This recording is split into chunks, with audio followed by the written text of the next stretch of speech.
तिवसा तालुक्यातील शिवणगाव परिसरात पुन्हा एकदा भूकंपाचे सौम्य झटके जाणवल्यानं नागरिकांमध्ये भीतीचं वातावरण पसरलं आहे। यापूर्वी 24 आणि 25 नोव्हेंबर रोजी याच परिसरात भूकंपाचे सौम्य स्वरूपाचे झटके जाणवले होते।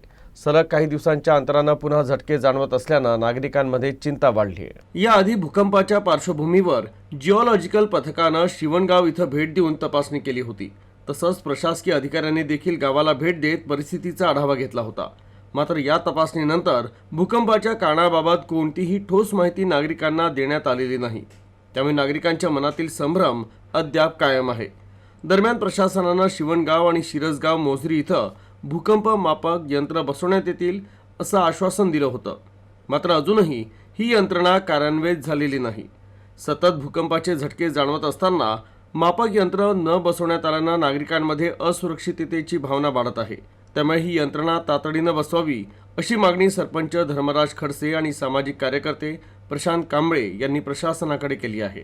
जिल्हा परिषद शाळेत गेलो, जिल्हा परिषद शाळेतून आपल्या लड्डा हायस्कूलमध्ये आलो, ते पण हादरून सगळे विद्यार्थी बाहेर काढले। त्यांनी पण तेच सांगितलं की झटका आला आणि भूमापक केंद्र बसवण्याचे आश्वासन दिले होते।